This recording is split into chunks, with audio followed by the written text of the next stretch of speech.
Ça se trouve, t'as guère soif. T'es fou de faim, t'oses pas m'y demander. Allez! Tiens, ça c'est de la soupe aux choux. De la vraie, faite avec mes choux à moi. Une variété de printemps, le bacalan hâtif.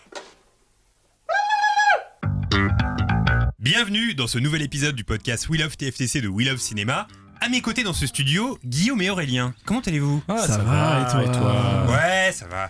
Alors aujourd'hui, pour cet épisode qui va traiter d'un énorme film de science-fiction, on reçoit Marc Jarousseau. Comment vas-tu ?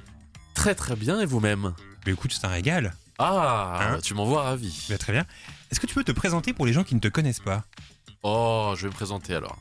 Je suis plus connu sous le pseudonyme de Kemar, qui est le verlan de Marc, et je fais des vidéos sur internet depuis une dizaine d'années maintenant. Voilà, je suis auteur, comédien, français, et puis c'est à peu près tout. Voilà, je m'amuse à faire des vidéos. T'as pensé quoi cette présentation, Guillaume ? J'ai trouvé pas mal, ça donnait envie aux gens d'y aller, je pense. Ouais. Plus ou moins. Ouais. Ils vont pas se précipiter. Moi, je trouve ça exquis. Moi, je suis envie. C'est vrai, exquis. Ouais, c'est vrai. Ouais. Ouais, merci. Alors, vous l'aurez deviné de mon intro de présentation, nous allons nous pencher aujourd'hui sur la soupe aux choux. Ah. Pourquoi tout le monde rigole ? Non mais alors déjà il faut dire que j'ai donc envoyé un message à Marc il y a quelques semaines. Je lui ai dit est-ce que tu serais ok pour venir dans le podcast, et il m'a dit ok, et je lui ai dit écoute à chaque fois on traite d'un film comme ça en particulier, et est-ce qu'il y a un film qui te ferait plaisir ? Il m'a dit la soupe aux choux. Je suis vas-y let's go. Alors j'hésitais entre deux. Ah oui c'est vrai Quand qu'il n'y a rien à voir en plus. J'hésitais avec Soupe aux choux et Nightcrawler Voilà. de Jack Gyllenhaal. Et donc j'ai regardé tout à l'heure Nightcrawler, mais j'ai pas regardé la soupe aux choux. Voilà, histoire d'être propre. Ok. Donc aujourd'hui ce sera la soupe aux choux.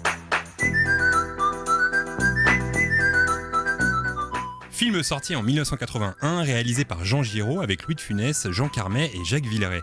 Film dans lequel on suit le quotidien de deux vieillards à la campagne, le Glaude et le Bombay, qui un soir reçoivent la visite d'un extraterrestre très friand de soupe aux choux.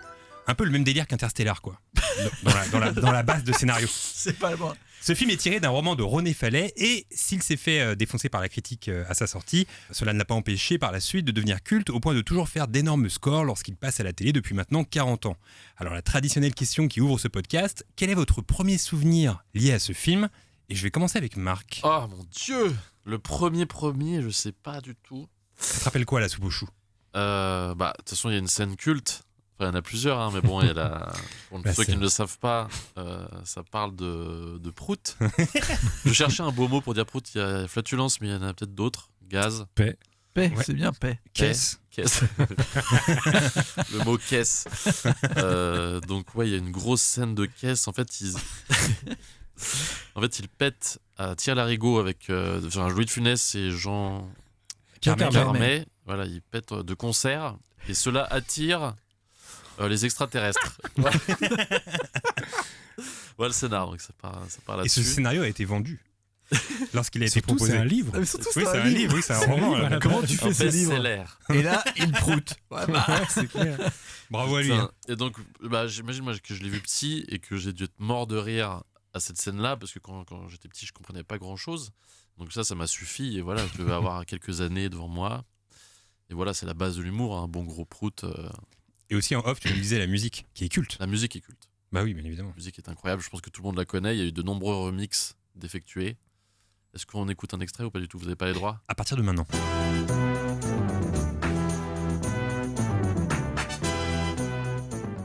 Guillaume, ton premier souvenir. Bah, mon premier souvenir, je pense que c'est. Je pense que c'est ce que je me disais dans le métro la dernière fois. Il passe plus, j'ai l'impression, ce film. Ah si, Alors quand que même. Quand on était petit, tu crois qu'il passe encore sur TF1 Bah, je ce l'ai genre de vu truc il y a à peine, genre, je sais pas, quelques mois, 2-3 mois, un truc comme ça. Ah, ok, ouais. alors autant pour moi. Si, ils l'ont passé pendant le confinement et tout. Ouais, Ils ont c'est fait ça. tout de finesse, de toute façon. Ah, ok, bah voilà. Il y a eu Bah, Full France. évidemment, quand on était petit, il passait souvent sur TF1. Je pense que c'est vraiment dans le salon familial. Et surtout, j'ai une référence de mon grand frère et de mon père. Bon, et effectivement, parfois, il lâchait des caisses, quoi. et il disait, et ils avaient cette rêve de dire oh, le Glaude et la dorée. La dorée. Le Et Bombay. du coup, ça me. Non, parce que la dorée, c'est l'extraterrestre. Oui, c'est l'extraterrestre, la dorée. Oui, voilà. Et du coup, C'est Jacques. Voilà, ça m'est resté ce truc du Glaude et la dorée. C'est resté un truc affilié à. Quand t'es dégueulasse, quoi. Oui. Voilà. Et toi, Aurélien ? Ouais, moi, c'est un peu ça aussi. Genre salon familial, que des blagues un peu graveleuses. Oui. Et puis un super costume quand même. J'ai mis du temps à comprendre que c'était un extraterrestre en fait. Et ce truc de blablabla. Genre ça c'était le truc de la cour d'école tout le temps. Quand il y en avait un qui voulait te parler, que tu voulais pas l'écouter, tu faisais la dorée. Je fais ça tout le temps. Mais c'est vrai C'est qu'il y a- le seul souvenir que j'ai. En fait, je me rappelle de rien d'autre du film à part ça, en fait. mais c'est vrai qu'il y a un côté familial dans le film. Moi, ça me rappelle vraiment mon enfance, parce que comme tu disais, Guillaume, c'est un film qui repassait souvent à la télévision. Et je sais pas, moi, bizarrement, j'associe un peu ça à mes grands-parents. Non pas que mes grands-parents lâchaient des caisses en permanence, Yes. mais je sais pas, j'associe ça vraiment au.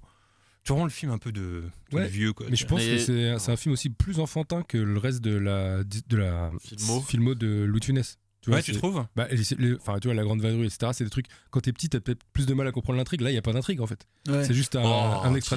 T'es dur.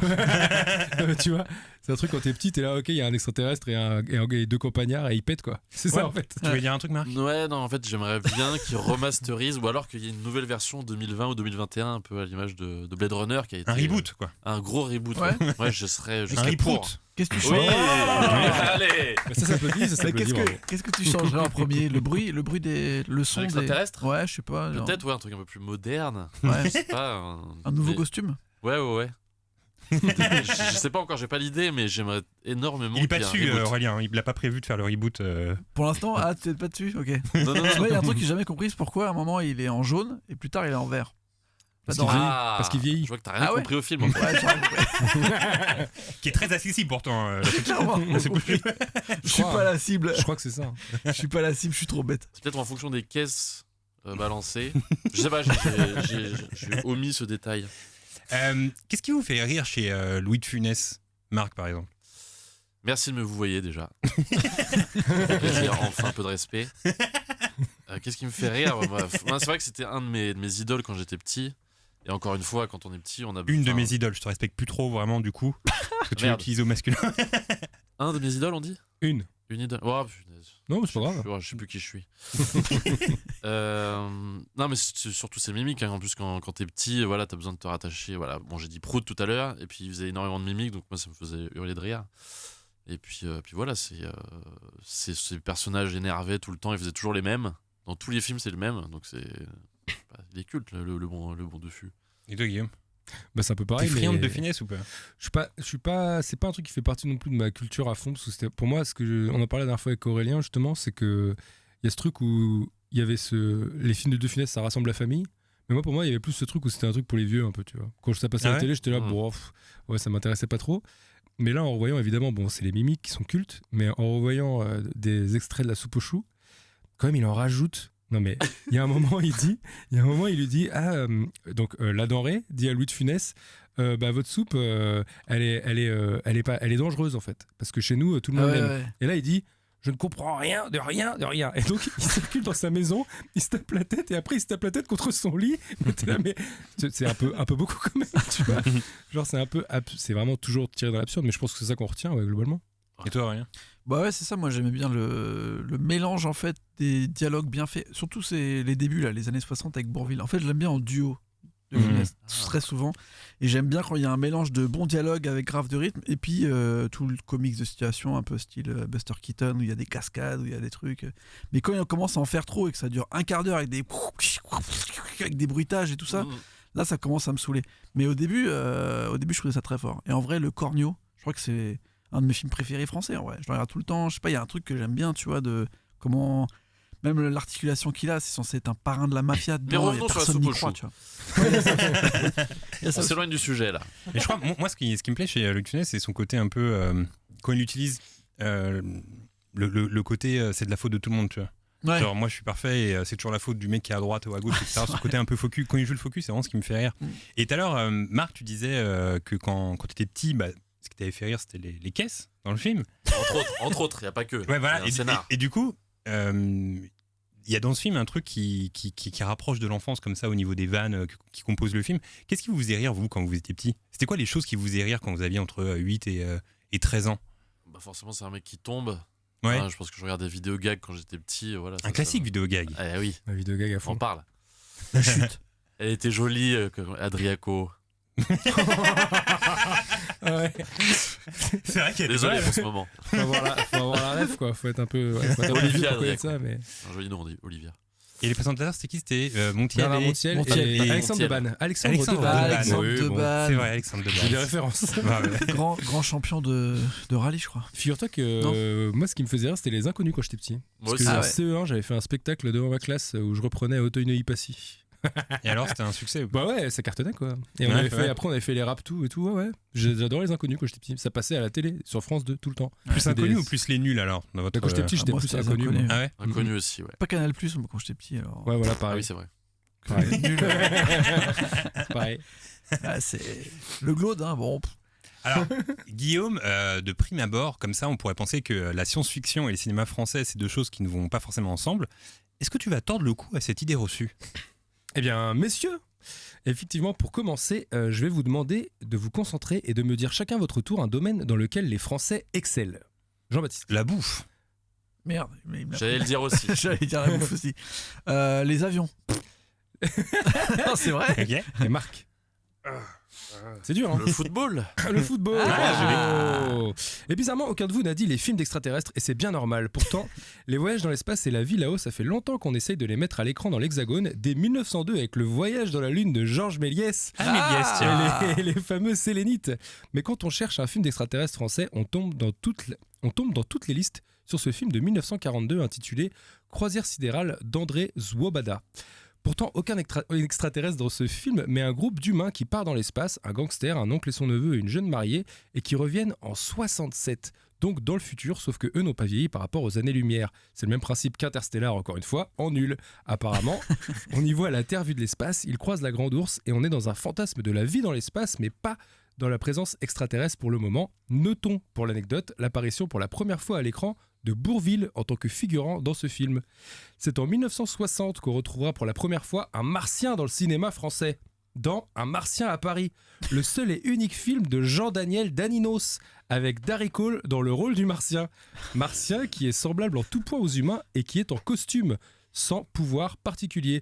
Le pitch est le suivant. Les dirigeants de la planète Mars veulent comprendre en quoi consiste l'amour et ils envoient pour cela sur Terre un de leurs agents.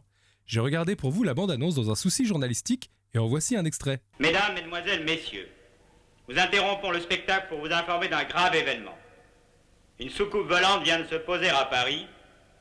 Nous vous donnerons des informations au fur et à mesure qu'elles nous parviendront. Toutefois, notre reporter a pu filmer in extremis l'arrivée de la soucoupe. On se rend bien compte que même le narrateur se fait chier quand il en parle et il est saoulé par l'histoire. Vraiment pas fameux. Incroyable voix. C'est en 1965 qu'on retrouvera une nouvelle présence extraterrestre et cette fois pas sous la forme d'une comédie, issue d'une commande de la marine française qui va superviser les plans pour vanter les atouts de son porte-avions le Clémenceau, le ciel sur la tête de Yves Ciampi, C-I-A-M-P-I, est plutôt un film d'anticipation qui se déroule sur un porte-avions, donc au-dessus duquel flotte un satellite d'origine inconnue et qui va affoler toutes les grandes nations mondiales, évidemment. La présence extraterrestre est pour la première fois ici traitée sous la forme de la menace invisible. Le film a été présenté au Festival international du film de Moscou en 65 et il a eu même une sortie japonaise, mais il oscille entre publicité pour le porte-avions et absurdité complètement nulle, ce qui en fait un film à ranger dans les curiosités du cinéma français. Pour l'instant, donc, toujours pas de chef-d'œuvre, mais I Want to Believe. En 1979, les extraterrestres sont de retour dans Le gendarme et les extraterrestres Mais oui. de Jean Giraud, 5e volet de la Brigade de Saint-Tropez, toujours avec Louis de Funès et Michel Galabru, bien entendu. Une soucoupe volante se pose à Saint-Tropez et les gendarmes voient débarquer des agents doubles qui sont en réalité des extraterrestres. Est-ce que vous avez vu ce film ? Bien évidemment. Oui. Oui. Alors, si je ne pas bêtise, je crois que c'est le dernier film de Louis de Funès, c'est ça, non? Non, c'est après les gendarmes. Non, c'est l'avant-dernier. Il y a les Ah gendarmes. oui, c'est les gendarmettes, le dernier. c'est Ouais. Il y a la soupe au chou, puis les gendarmes. Eh ben, ça a tout le pitch d'un navet et pourtant c'est le dernier film où Louis de Funès va se hisser à la première place du box-office en France et ça restera pendant 30 ans le film français à avoir eu le plus de succès en Allemagne, détrôné en 2012 par Intouchable. Petite anecdote tabzienne, c'est la première apparition à l'écran d'un grand acteur français aussi, Lambert Wilson, qui joue un extraterrestre. Il était bien loin de Matrix à ce moment-là. D'ailleurs, on parle souvent d'anecdotes tabziennes ici et des anecdotes croustillantes qu'on aime avoir sur des films et qui nous les font voir différemment. Alors je ne résiste pas à l'envie de vous raconter une anecdote pas du tout tabzienne sur le gendarme et les extraterrestres que j'ai trouvé. C'est donc une anecdote super merdique en somme. Lorsque Cruchot et Gerbert tombent en panne avec la Citroën Méhari, la culasse sortie du capot par Cruchot n'est pas celle d'une Méhari. En effet, celle-ci possède un moteur de 2 cylindres à plat, alors que le moteur sorti en possède 4 en ligne. Ok. C'était sur la page Wikipédia. ok. C'était sur la page Wikipédia du gendarme l'extraterrestre. J'espère que ça vous a plu. J'avoue, c'est Oui. fou aussi. Tout le monde a le permis ici de conduire? Ouais, mais en termes de mécanique, là, c'est dur. Absolument pas. Non, mais ça, tout le ça monde. me fait bien plaisir, Ah ouais Marc. C'est vrai Parce que moi je l'ai pas. Yes. Et à chaque fois que je trouve quelqu'un qui l'a pas, c'est comme quand t'as un en cours et tout le monde a 15. Ouais. Quand il y en a un autre qui a un, t'es content. Bah, je suis C'est vrai. content. Ouais, Mais du coup, tout le monde savait que la culasse sortie du capot, c'était pas la bonne, quoi. Moi, je savais. Tu savais? Non. Louis de Funès qui retrouvera un autre extraterrestre, évidemment, 2 ans plus tard, dans le film qui nous intéresse aujourd'hui, La soupe aux choux en 81. En 1984, c'est Claude Lelouch qui se frotte à la question de la présence extraterrestre avec un film culte pour certains et totalement ridicule et abstrait pour d'autres, dans Viva la vie. Un homme et une femme disparaissent pendant 3 jours. Lorsqu'ils reviennent, ils ne se souviennent de rien. Mais le lendemain, c'est la stupéfaction. C'est une journée sans soleil. Là, les 2 personnages se souviennent finalement de ce qui s'est passé. Ils ont été enlevés par les extraterrestres. Film sans bande-annonce. La bande-annonce, c'est juste Lelouch qui parle et qui dit « Je vais rien vous montrer de mon film, je vais juste vous dire qui joue dedans, laissez-vous prendre par l'histoire, C'est bon, etc. ça. c'est bon. Avec une intervention au début encore de Lelouch en radio qui dit surtout aux spectateurs de ne jamais dévoiler la fin du film. Le film bénéficie pourtant d'un casting haut de gamme avec Charlotte Rampling, Michel Piccoli et Jean-Louis Trintignant. Ne l'ayant pas vu, je suis allé en chercher une critique approfondie sur le site d'Allociné. On la doit à Dragon Ryu. Bon, déjà, le scénario accumule les idées de petits malins, qui donnent au film un aspect petite bite. L'histoire est traitée façon Lelouch, donc de tension, images moches, réalisation insignifiante, et musique qui a pris un petit coup de vieux, pour rester courtois. Franchement, Barbelivien, c'est non, quoi. Merci, Dragon Ryu, et je ne résiste pas à l'idée de vous faire écouter la fameuse musique de Didier Barbelivien créée pour l'occasion, avec le morceau, attendez le titre, A-E-I-O-U. Oui.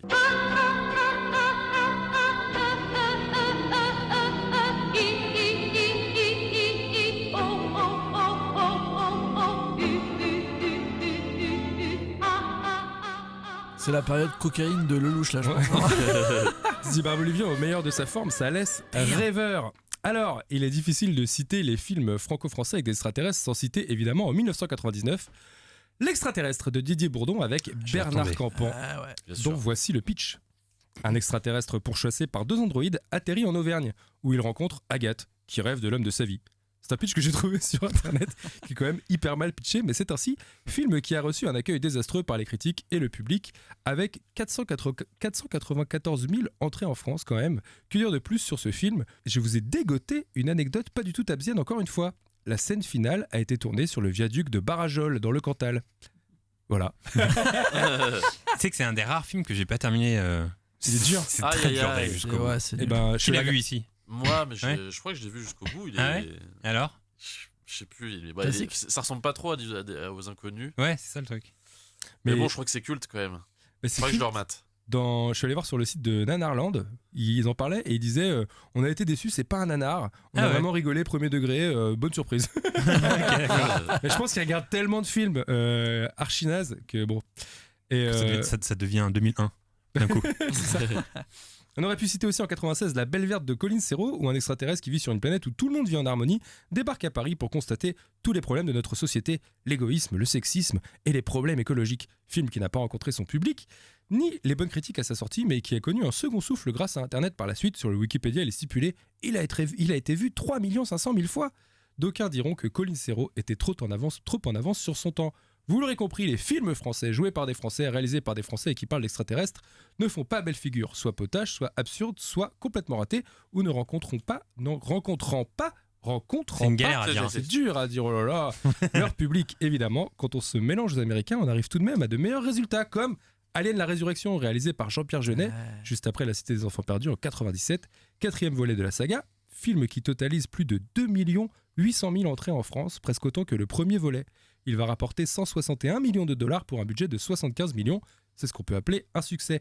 Citons aussi Stargate, film américain bien sûr réalisé par Laurent Emmerich en 94, mais de production française, puisque c'est Canal+ savais pas. qui s'y colle. Ah ouais. Eh ouais, on fait ce qu'on Cool, peut ça. pour tirer la couverture. Mais, pour terminer, en termes de films d'extraterrestres à succès, on pourra citer évidemment le grand champion du box-office, Luc Besson, avec Ouais. Le 5e élément en 97 ou encore Valérian en 2017, bien entendu. Ce qui m'amène à la grande question pour terminer que tous les fans de science-fiction ne se posent absolument pas.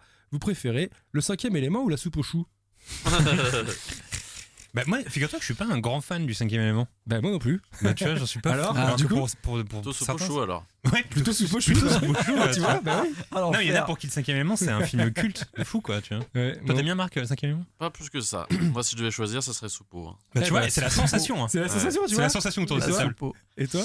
Bah moi je l'ai vu vraiment quand j'étais jeune, le 5 élément, donc j'ai plein de bons souvenirs, mais c'est vrai que quand je le revois, c'est quand même pas un film super réussi. Mais il y a quand même des scènes, tu vois, il y a plein de trucs super cool avec Chris Tucker et tout. Il y a quand même Bruce Willis, les mecs. Donc. Moi, 5 élément quand même. Ok, bah 3 contre 1. Ah ouais, les gars. Supo Chou, par Je crois que exemple. c'est lui le Fou, spécialiste sérieux. ciné autour de la table. Mais Ah, tu il y sais, a des tu beaux parlais décors et de Alien Resurrection tout à l'heure, et c'est un film que j'aimais bof quand il est sorti. Et en fait, plus le temps passe, et plus je le trouve bien. Je sais pas si vous avez tous vu ce film Alien 4. Et en fait, il est vraiment bien, et je trouve que Jeunet, il met sa patte et que ça fonctionne bien dans l'univers Alien. Je sais que je l'ai jamais vu. Tu l'as jamais vu? Non. Bah c'est très cool. Il faut que je le Franchement. vois, je vais le regarder. Bah, Moi, il y je a l'ai vu des au très bonnes ciné. scènes. Je l'ai vu Ouais, au pareil. ciné et c'était blindé. Et j'étais assis sur les marches. Voilà. Ah ouais? Ah ouais, bah non, mais ça fait Mais j'ai des kiffé souvenirs. quand même. Bah, j'ai apprécié kiffé cette quand même. anecdote, figure-toi. Ouais, j'ai kiffé quand même. Plutôt dans ce podcast, je disais que la soupe aux choux faisait d'énormes scores à chaque fois qu'il passait à la télévision.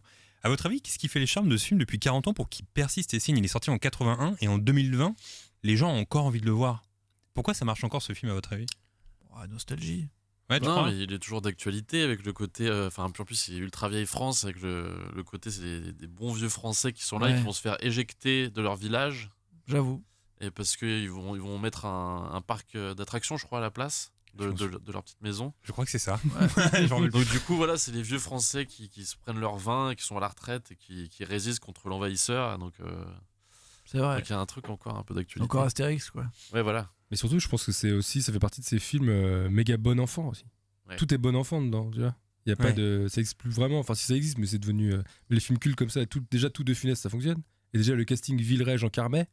À Ouais. l'époque, faut pas oublier que Carmet, Villeray et De Funès, c'est des énormes stars. Mais est-ce Ouais, que vous c'est pensez que ce film ou les films de Funès, ils ont vocation à rester comme ça dans le temps? Qu'en 2040, 2050, ils cartonneront encore autant à la télévision? Parce que par exemple, les films comme les Chaplin, les Laurel et Hardy, c'est des films quand même à l'époque où les gens ils regardaient ça, ils se tapaient des barres, quoi. Alors qu'aujourd'hui, on se tape pas vraiment des barres en regardant Chaplin, quoi. Ouais. Moi, je me tape des barres. moi. Ah, tu tapes des barres, toi? Non, attends. je rigole. Allez. Ouais. Il faut vraiment qu'il y ait la parole, les mecs. Moi, C'est j'aime le- bien les dialogues. Non, mais Laurel et Hardy, les concours de Ah tarte ouais, c'est vrai, à c'est la vrai. crème, là. Sans aller aussi loin, je pense que si on revoit Benny Hill, on trouve ça nul. Mais jamais vraiment rigolé devant Benny. Ouais, Hill. ça, Oh, c'était allez, un peu là, moins allez. bien. Un peu d'Arcos, quand même. Mais non, mais les gars, respectez Benny Hill. Alors que tu vois, Mr Bean, je me rappelle, je me tapais des vraies barres. Ah ouais, Peut-être ouais. que Mr Bean, ça a vieilli. Hein. Ouais, lui, Tu crois t'es fort, Probablement, lui. c'est sûr. Mais regarde, même, Pas trop. mais même quand tu regardes les mots d'Eric et Ramsey, ça a vieilli Oui. en fait, de fou. Un truc qui a vieilli, c'est Jamel qui parlait ambiance Zimdin Mais c'est Zimdan. ça, c'est Ça, je me ouais. tapais des barres avant, alors que. Ouais, moi aussi. C'est ouais. pareil. Ah, mais tu après, vois. tout le monde l'a fait, tout le monde l'a imité. Oui, c'est vrai ça. Mais genre, les Monty Python, par exemple, Sacré Graal, c'est toujours vachement drôle. Non? Oui, oui, oui. La oui. cité de la peur. La cité de la peur, ça vieillit C'est pas. vrai que ça vieillit pas. Ouais. Non, c'est vrai. Mais y a-t-il un pilote non plus, ça vieillit pas. Ah oui, ça, c'est bon. Ce genre d'humour, ça vieillit pas. Ça, c'est Et très bon. parodie, ça marche Ah, mais il y a mieux, en forcément fait. un moment où les gens ils capteront plus l'humour, quoi. Tu vois. Mais de Tu toute façon, je pense que je sais pas si encore les jeunes de 20 piges ils regardent du Loup de Funès, hein. Ils s'en foutent. Tu crois? J'imagine. Je pense qu'en fait, nous, on a été bercés par ça à la télé, tu vois. Là, ils ont repassé pendant le confinement, mais Et Moi, je pense puis qu'il y a un la truc télé, j'avoue, de les gens. génération avec Louis de Funès. Il y a un truc où ça transperce les générations parce que il y a ton grand-père qui te montre un film de Louis de Funès, ton père, et puis ça passe tout le temps à la télévision. Donc, j'ai l'impression qu'il y a une sorte de transmission avec cet acteur qui fonctionnera toujours. Puis, comme on le disait au départ, c'est beaucoup axé sur les, tu vois, sur le comique de situation, sur les grimaces, trucs comme ça. Et comme disait Marc tout à l'heure, bah, c'est un truc, les enfants, ils se tapent toujours des barres là-dessus, quoi. Tu vois. Donc, Surtout qu'il joue vachement Mhm. sur les stéréotypes. Pour moi, c'est quand on dit là, un peu comme Astérix et tout, je trouve que c'est un peu le même genre de truc où finalement ça peut marcher pour toutes les générations parce que c'est très cliché, très stéréotypé. En fait, c'est pas des grands films. Je veux dire, t'apprends pas des choses de fou, mais en fait, l'humour il marche toujours en fait, quel que soit un film sur la guerre. Bon, bah la guerre se passait, la grande vadrouille, ça marche toujours, tu vois. Enfin, les blagues, c'est les mêmes. Moi, Alors, je trouve que ça marche toujours. figurez-vous que le film Le Manoir est sur Netflix. Depuis combien de temps maintenant? Depuis 2-3 mois, un truc comme ça? Un peu plus? Oui, ça doit être ça. On sent qu'il y a une influence Scary Movie quand même dans le film. Est-ce que le cinéma américain c'est une inspiration pour toi ou est-ce que tu puises un peu aussi dans le cinéma français ou pas du tout? De quoi je me suis imprégné? Non, j'aime beaucoup Steve Carell, moi. Ouais. C'est un peu mon idole. Une idole. J'aimais beaucoup le film Anchorman. Aïe, je aïe, l'ai aïe, vu. aïe, aïe. Ça culte aussi. Après, je me suis inspiré, je sais plus de quoi, sur le manoir. Bonne question. Bah, la soupe aux choux, je crois, non? Oui, la soupe aux choux.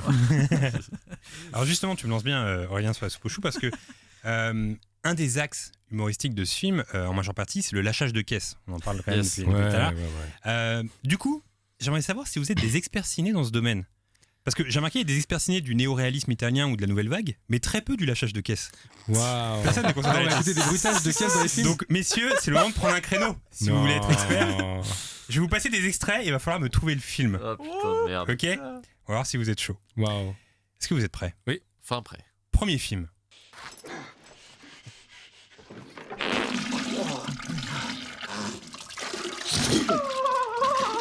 American Pie? Non.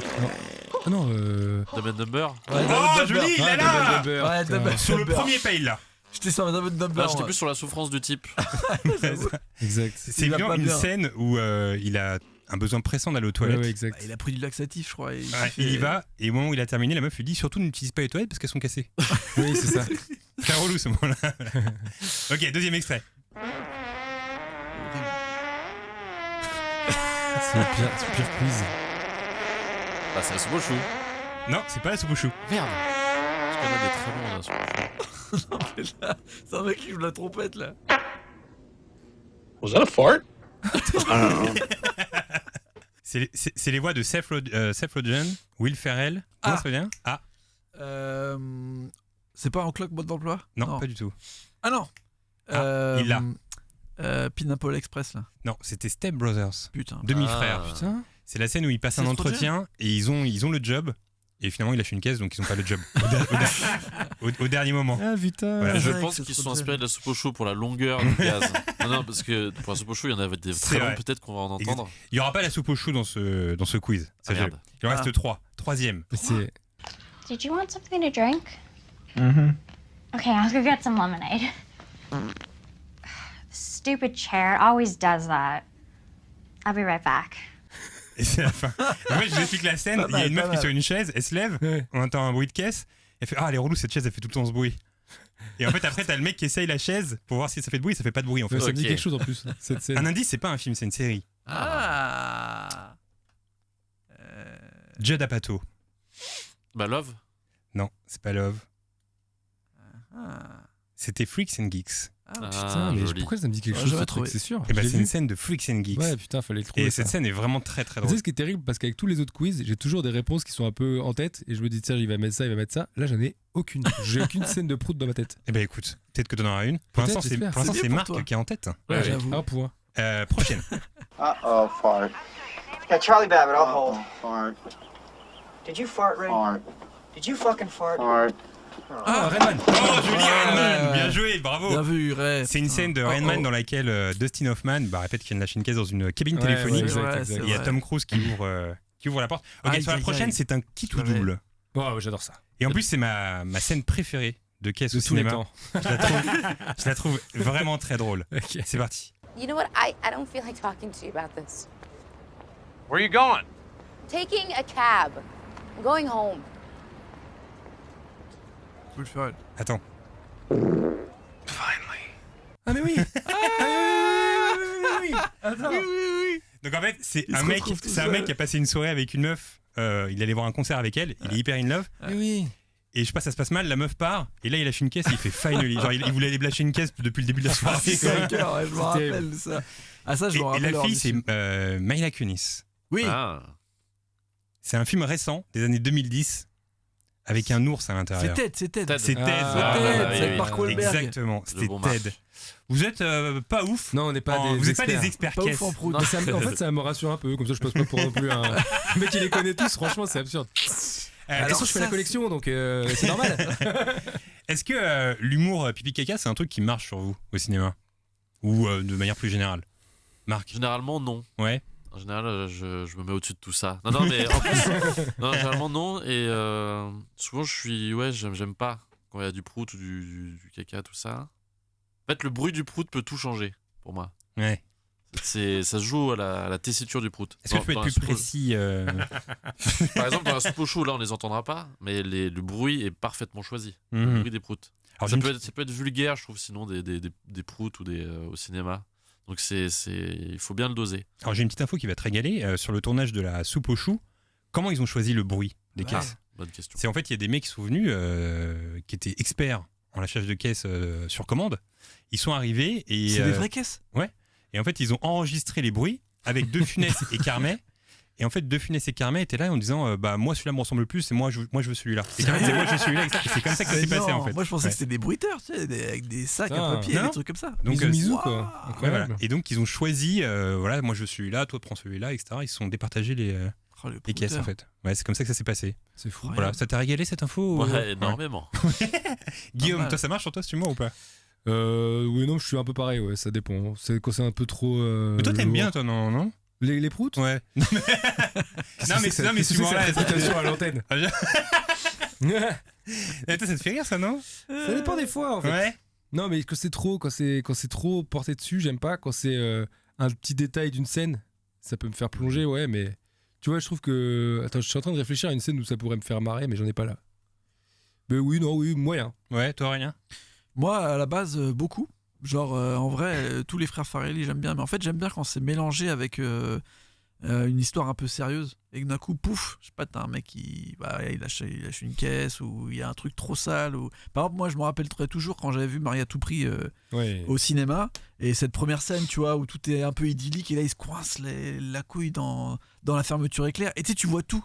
Et tu sais, là, je me suis dit, non, mais ça, est-ce que c'est vraiment humour pipi caca, tu vois? Il y a une bite, mec. Il y a une couille qui est au-dessus d'une fermeture éclair. Enfin, Ouais, c'est en dessous de la ceinture en tout cas. Ouais, mais moi, pour moi, c'est un peu différent, je trouve. Tu vois. C'est comme la scène dans Step Brothers où il pose ses couilles sur la batterie. Pour moi, c'est un peu différent. C'est juste. Tu sais, c'est vulgaire, mais ça reste drôle de manière différente. Alors, on parle juste de prout. Ouais, de scato, tout ça. Okay.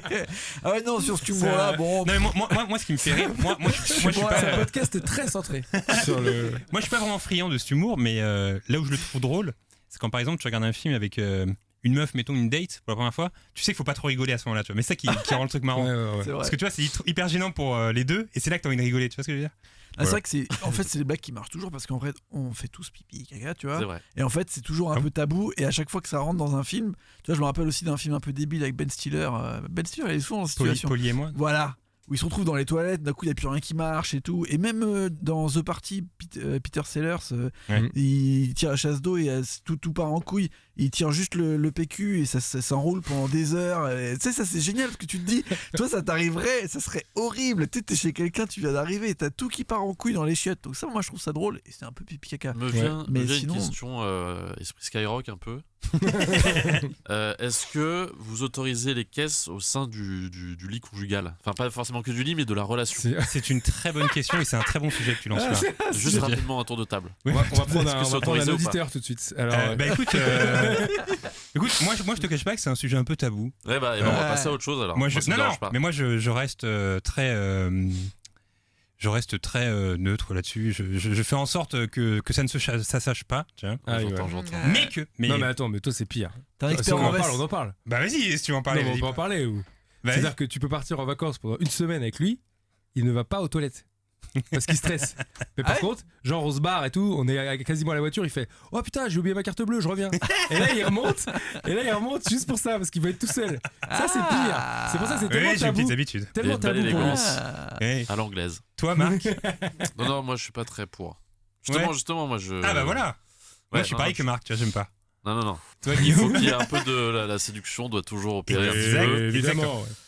Mais moi j'ai envie de dire oui parce qu'elle va écouter, donc oui j'ai envie de dire oui. Non, mais moi il y a un truc où en fait dans ma famille c'était pareil, c'était ni sacralisé ni tu sais, c'est pas, on en fait pas des caisses, c'est ce que je veux dire. Allez. Non mais tu vois ce que je veux dire, il y a un moment où tout le monde le fait. Bon bah ça arrive, bon bah on en parle pas et puis c'est tout. Tu vois ce que je veux dire. Mais après ta copine ne le fait pas, si? Non. Voilà. Ouais, c'est un peu ce que disait Marc. Oui, non, mais moi je le fais, mais je fais pas non plus. Je dis pas de tir sur mon doigt, tu vois. Mais à l'autre bout de l'appart, peut-être que parfois elle entend. Bon, bah ouais, voilà, c'est la vie, c'est comme ça. Terrible. Et toi, rien? Oui, non, moi c'est pareil, mais je pense vraiment ça c'est le truc. Une fois que t'as franchi ce cap, il reste plus grand chose en vrai. T'entends, Guillaume? Après tu laisses la porte ouverte quand tu chies quoi. Après, non, mais après c'est marrant parce que même d'en parler, je suis un peu gêné. Alors qu'en fait, Ça me plaît. tu sais, c'est comme ça reste un des gros restera tabous. toujours un sujet tabou. Alors Oui. que tu sais, je vais avoir 37 ans, qu'est-ce que je m'en bats les couilles Non, tu puis vois. surtout, depuis la nuit des temps, on chie tous. Oui, Bah, voilà, je veux bon, dire, ben alors, voilà. ça arrive, et puis c'est Bon. tout, c'est comme ça. Non, c'est vrai. Alors Aurélien, dans Oui. la soupe aux choux. Non, mais les gars, Ouais, le lancement. Ah, en même temps, il a choisi la soupe aux choux, on est obligé quoi. Mais c'est pas le c'est le sujet du film. Non, parce que, vraiment. non, mais en plus, ça c'est, dans la non, mais soupe aux c'est- choux. non, mais c'est drôle parce que tu sais, en faisant des recherches, j'ai lu qu'il y avait un critique d'époque qui avait dit moi, je vois la soupe aux choux comme une dénonciation du territoire Ouais, je l'ai vu. et du sentiment de machin et tout. Ouais. C'est pas du tout de quoi on parle. Non, c'est clair. On se concentre Ça sur autre chose. dépeint, ça et dépeint les campagnes françaises. et Oui, tout, ouais. ouais. Alors Aurélien, dans la soupe aux choux, on a affaire à un Louis de Funès assez touchant par moment.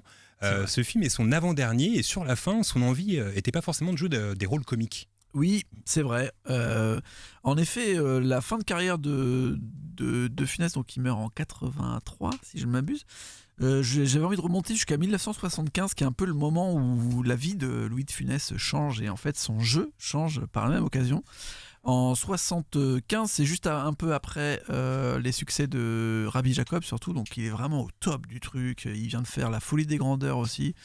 Et donc Rabbi Jacob avec Gérard Houry, donc il est vraiment au top de son truc, mais il commence à y avoir une certaine fatigue parce qu'il joue tout le temps le même rôle, on lui demande toujours de faire un peu l'exciter, l'énerver, et il lui arrive 2 pépins de santé en fait, il va avoir 2 petits infarctus en fait, à 2 moments précis, enfin très très très rapprochés, à 2 mois d'intervalle. Et là, en fait, bah, c'est très compliqué. On lui dit il peut plus jouer du tout comme il jouait avant, en fait. Un comique très dans le geste, très énervé, en fait, comme il était. Donc, il va être obligé un peu de revoir toute sa façon de bosser. Ce qui est un peu fou, c'est qu'à cette époque-là, il bossait sur un nouveau film avec Gérard Houry, qui était censé être un peu leur grand film final, on va dire, en 75, qui devait s'appeler Le Crocodile, dans lequel De Funès devait jouer un mec qui s'appelait Crochet et qui devait être un peu, en gros, Pinochet. Et en gros, il voulait faire un nouveau dictateur de Charlie Chaplin, on en parlait tout à l'heure. En gros, il voulait vraiment faire du Charlot, quoi, mais cet esprit de dictateur remis dans les années 70, un petit peu aussi comme Dr. Strangelove de Kubrick en 64, ils avaient vraiment cette énorme ambition. Et bah, en fait, Gérard Houry dit, bon, bah là, ça fait 2 fois. En fait, ils avaient déjà commencé à tourner le film, il y a les 2 infarctus de Louis de Funès, le projet s'arrête, et à ce moment-là, bizarrement, Gérard Houry dit bah vas-y, on va lancer le projet avec Peter Sellers, en se disant j'ai kiffé ce qu'il a fait avec Dr. Strangelove et tout, et je veux en faire un film, un grand film plutôt international. Et là, pouf, Peter Sellers a un infarctus et il meurt en 1980. Donc le projet s'arrête et ce film ne verra jamais le jour. Alors qu'il y a un scénar, il y a eu des films qui ont été tournés, il y a eu des scènes qui ont été tournées, et normalement De Funès devait le refaire. Après, en 82, justement, c'est un des derniers projets dont il parle avec Gérard Houry. Il dit bah tiens, viens, on relance Le Crocodile. Finalement, ce film se fera jamais, tu vois. C'est assez fou.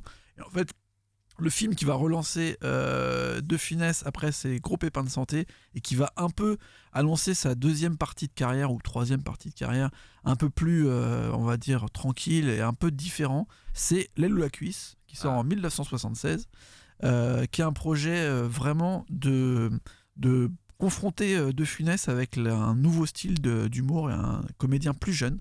À la base, le producteur voulait Pierre Richard, parce qu'à l'époque, c'était le moment où Pierre Richard commençait à être le mec à la mode et tout, et vu qu'il avait un peu aussi un comique de gestes, il faisait plein de trucs avec des blagues où il tombait, enfin bref, il s'était dit qu'avec De Funès, il y avait moyen de faire un truc, mais au final, Pierre Richard a refusé le rôle en ayant vu le scénario. Et donc, c'est Coluche qui rentre dans la danse.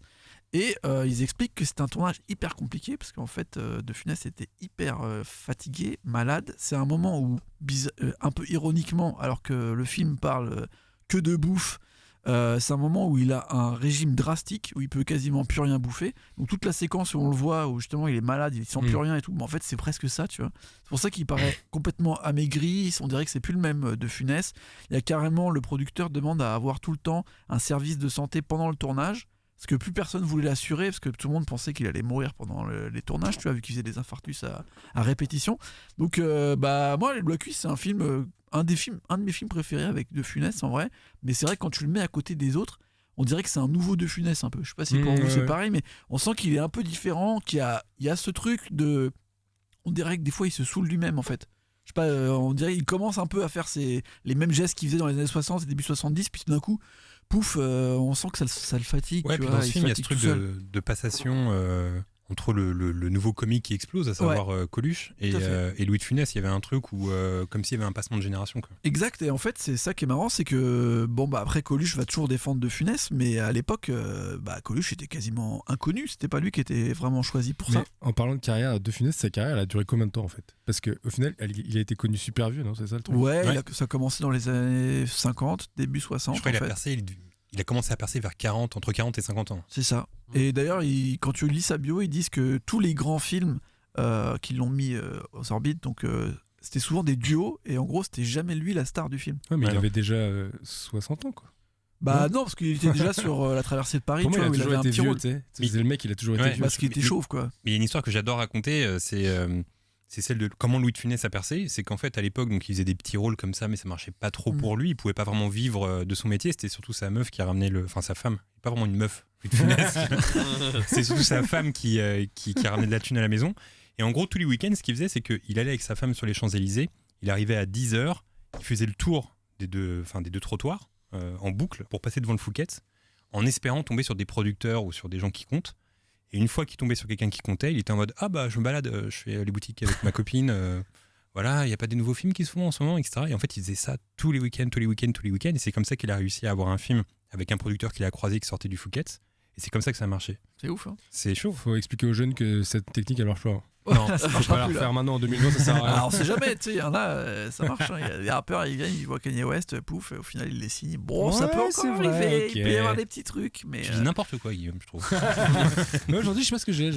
mais non, mais c'est vrai qu'il était vieux et qu'il a mis du temps à être la resta. Tu vois. Parce que Ouais, souvent, les duos, tu vois, par exemple, j'ai appris que sur la grande vadrouille et sur le Cornio surtout, il était payé quasiment moitié prix par rapport à Bourvil.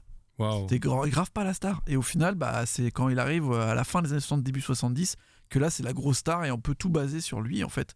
Mais c'était en train de s'équilibrer, tu vois. Mais tu vois, donc il est mort en 80. En 83. Il est mort en 83, donc il a eu 13 ans de grosse star en fait. Bah ouais, puis surtout ces dernières Alors années, que c'est c'était un Il s'est peu. bien gavé, hein, quand même. Ouais, mais c'est fou, tu vois, quand tu penses. Non, parce qu'il y a eu que l'époque Les Gendarmes, là, les années 60, waouh, c'est un truc de ouf, hein, vraiment.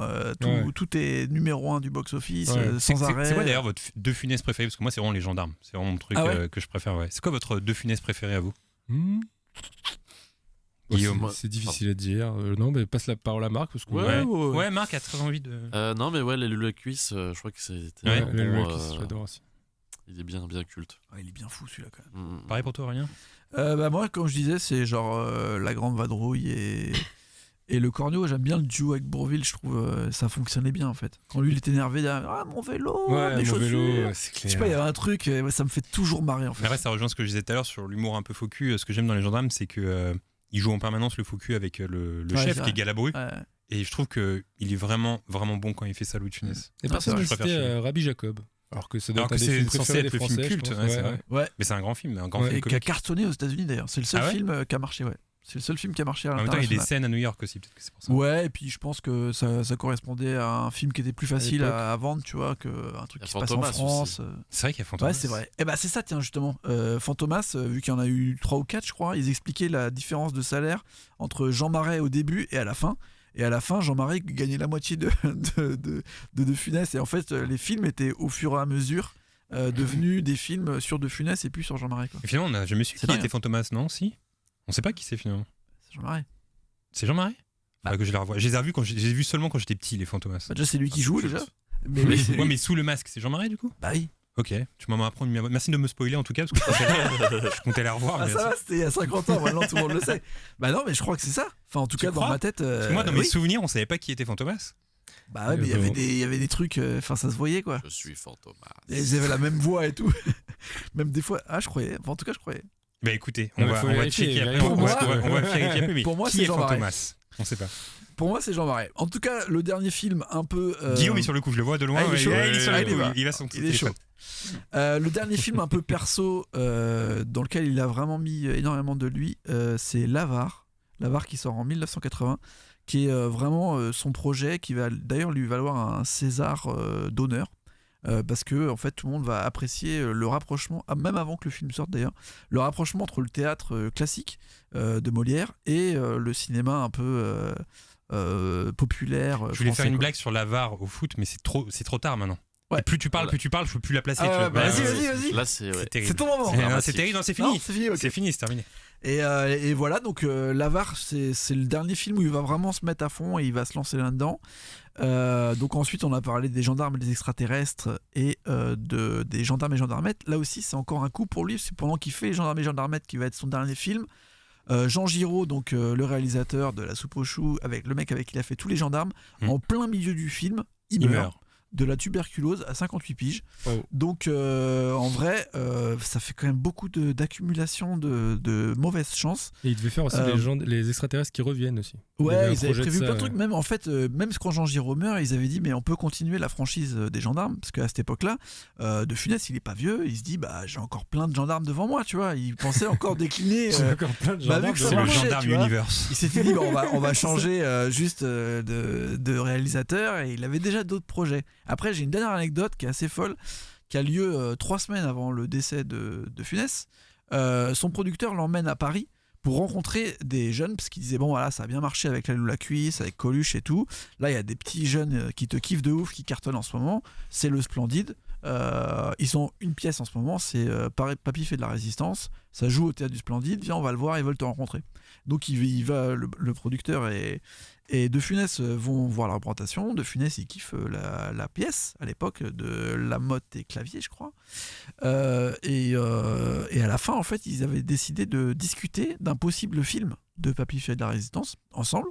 Et De Funès est chaud de ouf et il commence à faire sa propre interprétation de certains personnages de la pièce à ce moment-là, en disant ouais on pourrait faire ça, nanana, et commence à faire des trucs. Et genre Clavier en parle plusieurs fois dans des interviews en disant j'étais subjugué, pour nous c'était genre l'humour ultime, c'était vraiment le truc.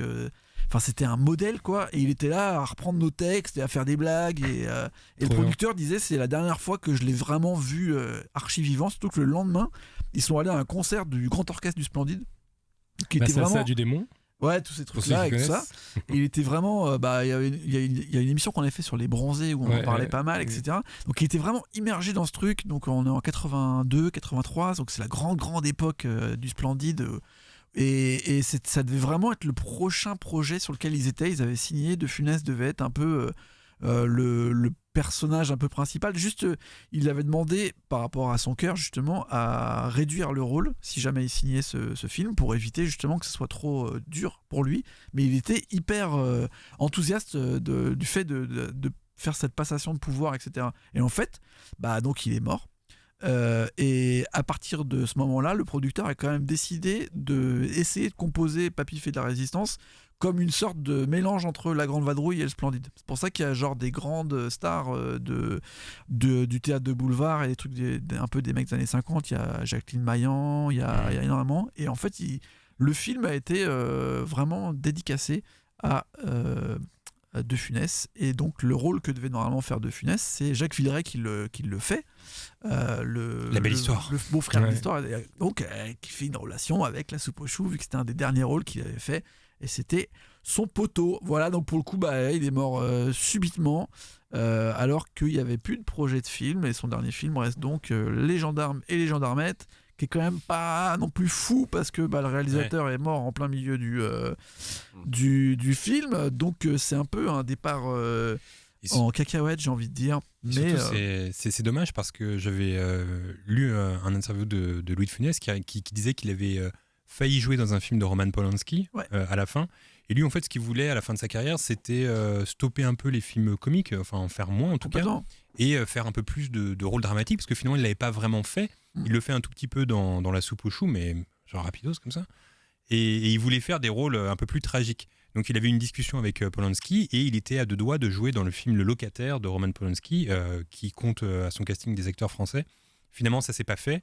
Et il disait dans cette interview que c'est son plus grand regret de ne pas avoir joué dans un Polanski, de ne pas avoir joué dans un film sérieux pour qu'on puisse enfin le respecter en tant qu'acteur, parce qu'on sentait que ça lui faisait mal, ça, en fait. Ça, c'est fou, parce que tu vois, par exemple, c'est aussi la trajectoire de Bourvil, qui va jouer avec Melville sur la fin, le Cercle Rouge, aussi l'Arbre de Noël, qui est qui fait quand même bien pleurer. Peter Sellers aussi, qui son dernier film au moment où il meurt, c'est Being There. Là, donc, et souvent, ça fonctionne bien, parce que même Jim Carrey dans Eternal Sunshine, ou ce genre de choses, souvent quand des comiques font des rôles un peu plus tragiques. Ciao Pantin. Ouais, voilà, il y a un truc où ça fonctionne. Tu vois. C'est fou aussi, Ciao Pantin, parce que c'est peu de temps, c'est un des derniers films de Coluche au moment où il est pas bien du tout. Et peu de temps avant qu'il décède. Je me dis souvent ça, ce truc de pourquoi les comiques ils veulent pas. Pourquoi rester là où ils sont. Ouais, rester là où ils sont. Pourquoi ils voudraient faire du dramatique pour que ça devienne des vrais. Ils ont raison, parce que parfois ça marche. Tu vois. Ouais, c'est un truc d'étiquette aussi, je pense. Là, en fait, je pense que tu vois. En France, on respecte pas ça, quoi. Ouais, mais aux US aussi, hein, regarde maintenant, Steve Carell, tous, ils essayent aussi d'avoir d'autres types de carrières. Ouais, Will Ferrell, il s'en fout, lui. Il a décidé que... Non, mais il l'a fait de temps en temps. Hein. Il avait fait un truc qui s'appelait Strangers Than Fiction. Il a fait le truc avec le livre, là. Ouais. Écrit, c'est ça. Avec la voix off et tout. C'est pas mal, hein. Ouais, alors, tu parlais de Louis de Funès, tantôt drôle, tantôt tragique. À votre avis, au cinéma, quel est le plus dur? C'est de faire rire ou de faire pleurer, à votre avis? Faire rire, moi je suis sûr que c'est faire rire. Ah ouais, le plus difficile? Ouais, c'est sûr. Bah en fait, je pense que surtout même l'humour de Funès, je pense que c'est hyper compliqué parce que en fait, déjà faut que toujours quand tu joues, tu sois toujours dans des conditions où genre tu donnes tellement d'énergie pour créer des situations et faire rire, tu vois. Moi je pense que ça demande beaucoup plus d'énergie et beaucoup plus de travail de faire du comique, de situations, de gestes, que de faire pleurer avec 3 mots, quoi. Après, faire pleurer, c'est aussi compliqué parce que ça peut vite virer au ridicule, tu vois. Oui, bien sûr. Tu sais, quand tu essaies d'être un peu tragique, quand tu essaies d'être sérieux, mais les deux, je pense, et que ça fonctionne pas, ça devient très vite ridicule. Mais oui, c'est vrai. Ouais. Marc, tu vois. Non, je pense qu'en effet, c'est plus difficile de faire rire, je pense. En tout cas, c'est ce qu'on m'a dit. Quand j'étais sur le manoir, les producteurs qui étaient avec moi m'ont dit que c'était beaucoup plus difficile. Je les crois sur parole. Ouais. C'est tout.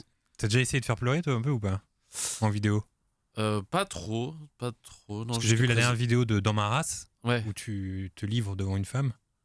Oui. C'est, le compte Instagram Dans ma race. Il y a aussi bien sûr, que je vous conseille vraiment. Tu as fait un court-métrage sur une plage aussi avec Jeanne Rachid qui était assez dramatique aussi. Ouais. Oui, c'est vrai, tu vois, comme quoi. Ouais. Pour le moment, j'ai pas passé le pas d'aller à fond dans le premier degré, faire pleurer. Peut-être un jour, mais pour l'instant, t'as envie ou pas? Pour l'instant, non. Non.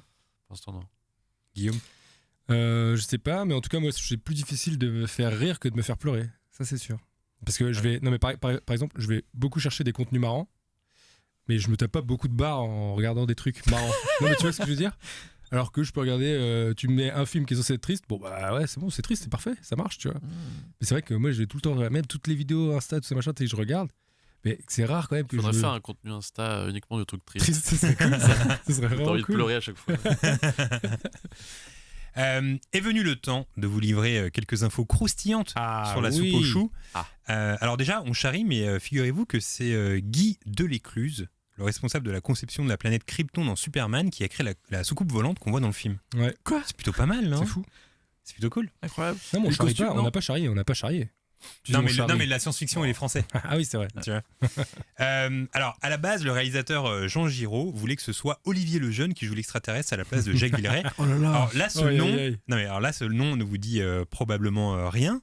Mais si vous tapez son nom sur Google, vous vous direz ah ok, je vois. Il y en a plein des mecs comme ça. Bien sûr. Il y a des mecs, on voit leur tête, mais on serait incapable de donner le nom. Mais on voit très bien qui c'est. Sa tête, c'est il le est mec dans de la la classe. classe. Ah ouais. On va voir sa tête aussi. Avec Fabrice. Olivier Lejeune, si vous tapez sa tête, vous vous direz ah mais oui, c'est vraiment un acteur de théâtre de boulevard, de vaudeville à fond.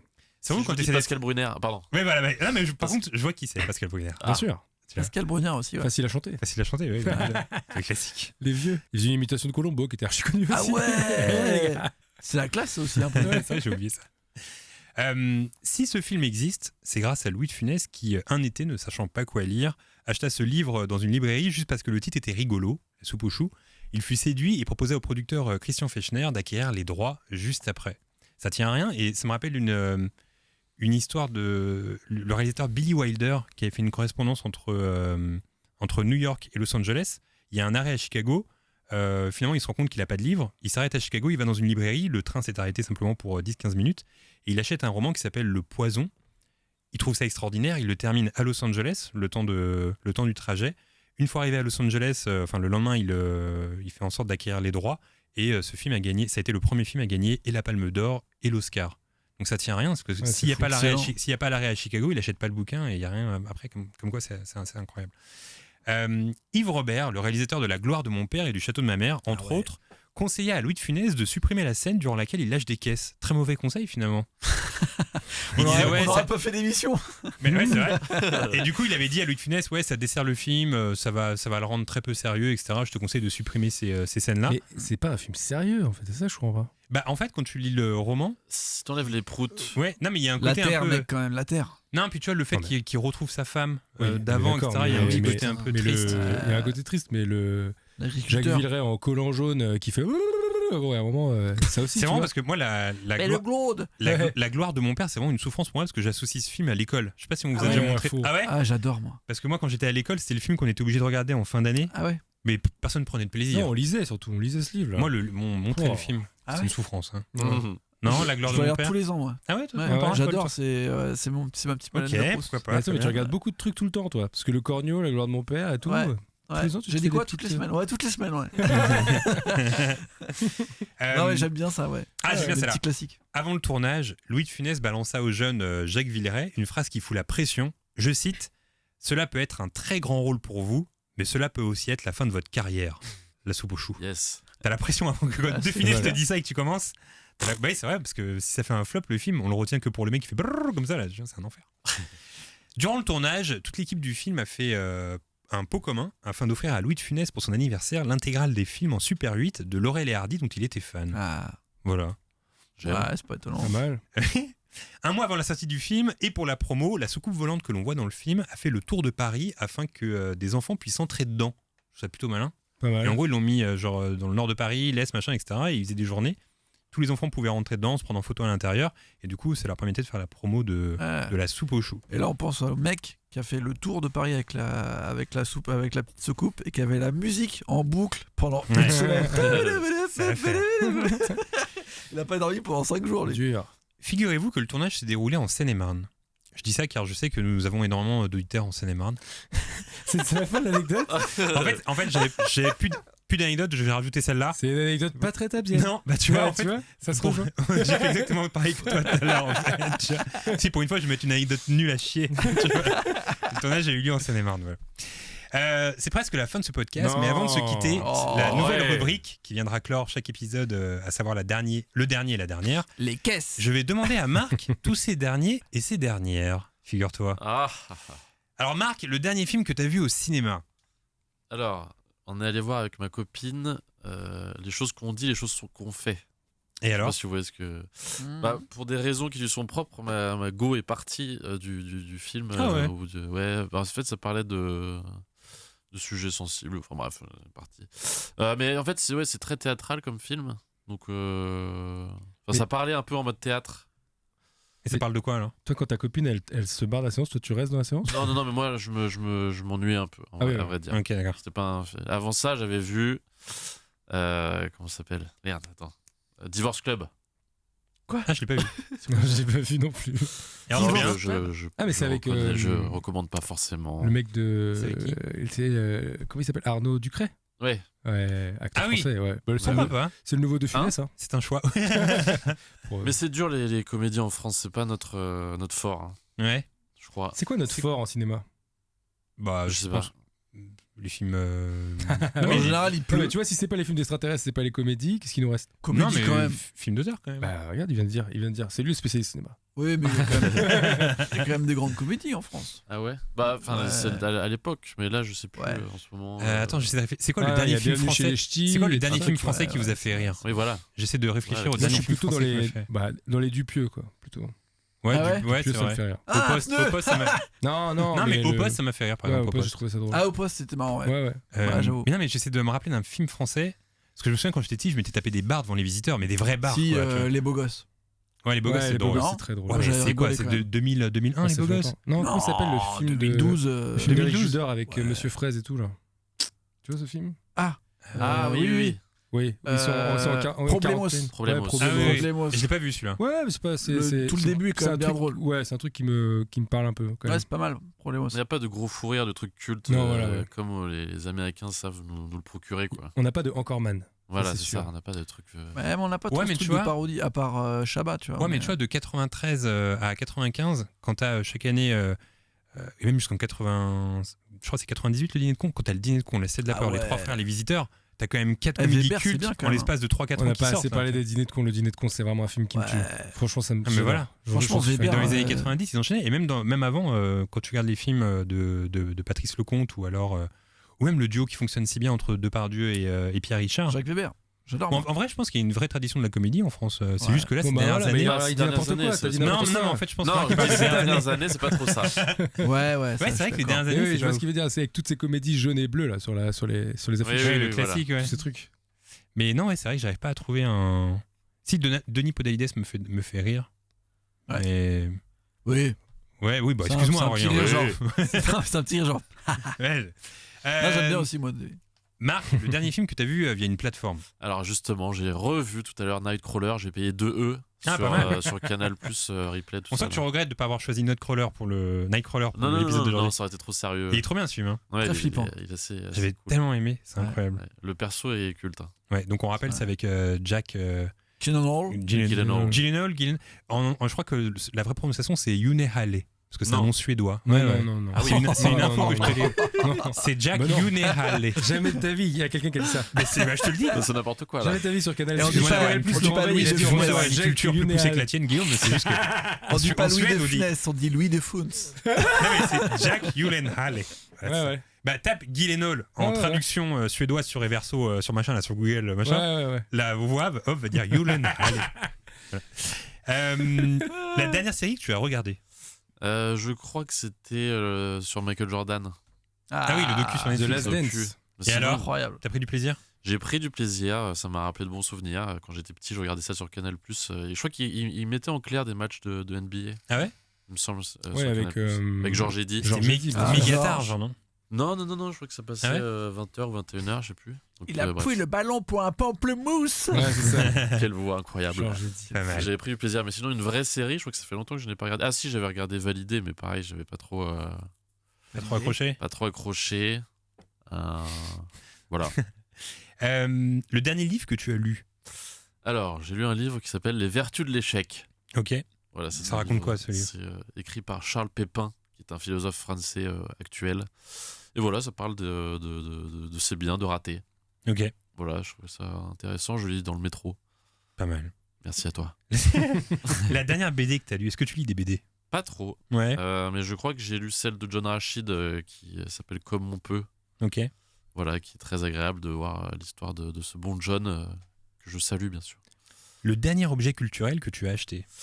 Je crois que j'ai acheté un jeu vidéo, c'était Red Dead Redemption, ça rentre dedans. Bien sûr. Et je n'y ai toujours pas touché. Mais non. Il est sous blister. Non, je crois que j'ai enlevé le blister parce que c'est toujours un plaisir d'enlever le blister. Mais sinon, j'ai toujours pas rentré et pénétré le CD dans la plateforme. Et que c'est un vrai investissement ce jeu de temps. Oui, il paraît. Ouais, vraiment. Donc, ouais, j'ai Très peur long, de- très long. J'ai peur de ça. Et enfin, pour terminer, le dernier ou la dernière artiste que tu as scrollé sur Insta. Alors, comme tu m'avais envoyé les questions à l'avance, j'ai scrollé tout à l'heure ton Insta. Ah, c'est sympa ça. Voilà. Parce que j'ai très peu scrollé. Non, c'est pas ça que je voulais dire. Le début de ma phrase, c'était pas ça que je voulais prononcer. Donc voilà, j'ai scrollé tout simplement. Eh ben merci, c'est sympa. Bah oui, non mais il faut. T'es Ah oui, remonté, bah, t'es remonté jusqu'à quand dans les photos? Jusqu'à la première? Non, j'ai regardé une quinzaine. Ah ouais, Bah, c'est des sympa posts. ça. écoute. Non, c'est normal. Bah, c'est un plaisir. Ça me fait plaisir. Ce podcast est désormais terminé. C'est pas vrai. Bah oui. Oh. Marc, c'était cool de t'avoir avec nous aujourd'hui. Est-ce que tu peux nous en dire un peu plus sur ton actu? Ah, venons-en au fait. Bah oui, parce que là il s'est passé quelque chose ces derniers jours. C'est un peu le retour d'un personnage. Tout à fait. Alors, pour ceux qui me connaissent, j'avais fait un inspecteur il y a quelques années sur YouTube qui s'appelait l'inspecteur Le Blanco. À l'époque, nous étions subventionnés par Canal+, donc nous avions l'argent. Maintenant, nous n'avons plus d'argent pour réaliser ce genre de programmes qui sont assez coûteux. Et donc, du coup, j'ai mis en application une cagnotte sur KissKissBankBank. Et donc là, ça a commencé depuis quelques jours. Nous sommes à un tiers. Et donc, on espère parvenir à la somme de 30 000 € pour pouvoir faire un épisode de 20 minutes. Très bien. avec des grosses caméras bien propres. Et pour 500 €, qu'est-ce qu'on a ? Pour 500 €, on a un dîner avec moi. Et c'est véridique, c'est la contrepartie. voilà, C'est la ça fait contrepartie. plaisir. Et je crois 300 un apéro. Un Ça fait apéro, envie. tout à fait. Ah, très bien. Alors figure-toi que moi aussi j'ai scrollé récemment et j'ai revu une de tes anciennes vidéos, ma préférée de tes vidéos, Oui. qui est le rap. Et du coup j'avais une question. Le rap où tu rappes hyper rapidement, tu t'en souviens de cette vidéo ? Ouais.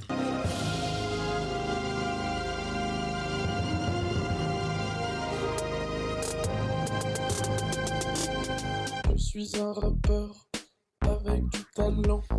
Je fais du rap avec rapidité. Et du coup t'es déguisé comme l'inspecteur. Est-ce que Oui. c'est l'inspecteur ou est-ce que c'est pas l'inspecteur ? Tous les fans se posent la question. Bah, au tout début, l'inspecteur n'était pas inspecteur, mais rappeur.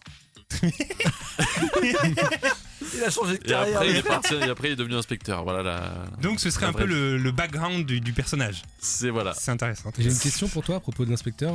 Les chaussures, ce sont les tiennes, c'est tes perso ou pas ? Oui, c'est quoi Non, l'histoire ? alors, Tu les j'ai as des achetées pour Santac l'occasion. blanches. Alors, l'histoire rapide, c'est on m'a offert un manteau. Enfin, c'était une amie qui avait un manteau qu'elle détestait. Et donc, elle me l'a filé, ce grand manteau blanc. Et après, je suis tombé dans un magasin de chaussures sur des chaussures blanches, immondes. Et je me suis dit, attends, là, ça fait un deuxième élément blanc. Il y a quelque chose qui se passe. Et après, le chapeau, on m'a filé un chapeau blanc aussi, pareil. Et après, c'est parti comme ça. Je crois que c'est les pires chaussures que j'ai vues de ma vie. Mais vraiment, c'est dégueulasse. C'est dégueulasse. On se retrouve dans 2 semaines pour un épisode qui sera consacré à la ligne verte avec comme invité Freddy Gladieux. Entre deux, si vous ne savez pas quoi regarder, je vous conseille d'utiliser le Cinématcher que vous pouvez retrouver sur le site de We Love Cinéma, outil délicieux pour choisir des films. On remercie Omar et Vincent qui nous ont aidés à réaliser cet épisode et on se dit à bientôt. Bye. Au revoir. Ciao.